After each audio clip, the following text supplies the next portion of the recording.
Hello students, आज का जो टॉपिक है वो है हाइपोकेलीमिया। पिछले लेक्चर में हमने हाइपरकेलीमिया पढ़ा था, फिर उसकी आपके मैनेजमेंट भी आपने पढ़ ली और उसकी जो कॉजेज होती है, सिम्टम्स होते हैं, वो भी आपने पढ़ ली। ठीक है, तो हाइपोकेलीमिया क्या है? आपके पास जो है नॉर्मल पोटेशियम जो है उसकी रेफरेंस रेंज आपको पता होनी चाहिए, वो है 3.5 से 5.2 मिली एक्विवेलेंट पर लीटर। ठीक है, और अगर पोटेशियम लेवल जो है वो 3.5 मिली एक्विवेलेंट पर लीटर से कम हो, then we can say that this is hypokalemia. ठीक है, लेकिन आपके पास फिर सब क्लासिफिकेशन में हाइपोकेलीमिया जो है वो माइल्ड, मॉडरेट एंड सिवियर हाइपोकेलीमिया में डिवाइड हो जाती है। ठीक है, तो माइल्ड हाइपोकेलीमिया जो है वो है 3 से लेकर 3.4 मिली एक्विवेलेंट पर लीटर, और मॉडरेट में आपके पास 2.5 से 2.9 मिली एक्विवेलेंट पर लीटर आता है, और सिवियर में जो है आपके पास less than 2.5 milliequivalent per litre. We can say that this is severe hypokalemia. ठीक है, तो अभी इसके बाद आपको हाइपोकेलीमिया के कॉजेज पढ़ेंगे।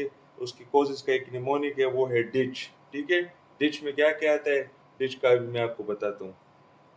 वो है DITCH। ठीक है, तो डिच जो है, डिच आपके पास उसका निमोनिक है। तो डिच में क्या क्या आता है? डिच में आपके पास सबसे पहले तो ड्रग्स आते हैं। ये लूप डायूरेटिक्स जैसे फ्यूरोसामाइड हो गया, जो सबसे कॉमन लूप डायूरेटिक है। ठीक है, बहुत ज़्यादा यूज होता है फ्यूरोसामाइड, खासकर पाकिस्तान में। ठीक है, और थायजाइड डायूरेटिक्स, हाइड्रोक्लोरोथायजाइड वगैरह हो गए। ठीक है, लेक्सेटिव्स, तो ड्रग्स जो है loop diuretics, thiazide diuretics and laxatives, उसकी वजह से भी जो है आपके पास हाइपोकेलीमिया हो सकती है। इनटेक जब डिक्रीज हो जाए नील पर ओरल पेशेंट्स में और आईसीयू के पेशेंट्स में, तो उसकी वजह से भी हाइपोकेलीमिया हो सकती है। जो पोटेशियम आपको न्यूट्रिएंट्स में मिलता है, तो वो आपको ना मिले तो तब भी आपको हाइपोकेलीमिया हो सकती है। ठीक है, ट्यूब या एंटी ट्यूब सक्शन की वजह से भी हो सकती है। और सी से जो है कुशिंग सिंड्रोम आता है, जिसमें एक्सेस स्टेरॉइड्स होंगे आपके पास, तो उसमें भी आपके पास हाइपोकेलीमिया हो सकती है।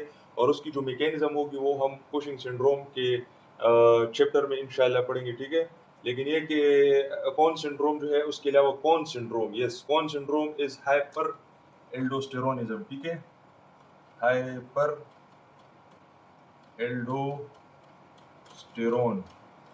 स्टेरोन हाइपर एल्डोस्टेरोनिज्म में क्या होगा? आपके पास एल्डोस्टेरोन से आपने याद रखने कि एल्डोस्टेरोन एक मिनरल कोर्टिकॉइड है। ठीक है, और ये आपके पास sodium retention and potassium excretion करता है। ठीक है, तो जब सोडियम रिटेन होगा तो आपके पास सोडियम रिटेन होगा बॉडी में, तो आपकी बीपी जो होगी वो आपकी फिर मेंटेन रहेगी। ठीक है, अगर सोडियम भी एक्सेस में लॉस हुआ, वाटर के साथ सोडियम लॉस हो, तो बीपी रिड्यूस हो जाती है। ठीक है, इसी तरह सोडियम रिटेंशन और पोटेशियम एक्सक्रीशन, तो अगर बहुत ज्यादा एल्डोस्टेरोन होगा तो वो पोटेशियम भी ज्यादा एक्सक्रीट करेगा, तो हाइपोकेलीमिया कॉज कर सकते हैं। ठीक है, तो एल्डोस्टेरोन, हाइपर एल्डोस्टेरोनिज्म में क्या होता है? एक्सेस एल्डोस्टेरोन होता है। ठीक है, तो कौन सिंड्रोम या कुशिंग सिंड्रोम, दोनों में आपके पास हाइपोकेलीमिया हो सकती है। कुशिंग सिंड्रोम की मैकेनिज्म मैं आपको नेक्स्ट वीडियो में बताऊंगा।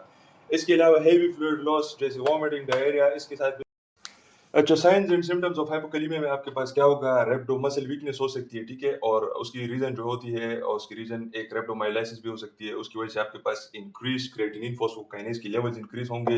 ये भी एमसीक्यूज के लिए इंपॉर्टेंट पॉइंट है।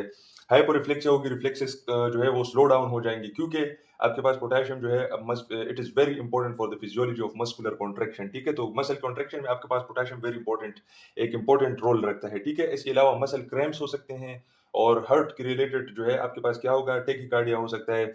और टेकिकार्डिया की रीजन क्या होती है? इंक्रीज्ड एक्साइटेबिलिटी ऑफ हार्ट होती है, और आपके पास रिस्क ऑफ एरिथमियाज, एरिथमियाज के रिस्क भी होता है। ठीक है, और इसके अलावा आपके पास क्या होगी? कॉन्स्टिपेशन।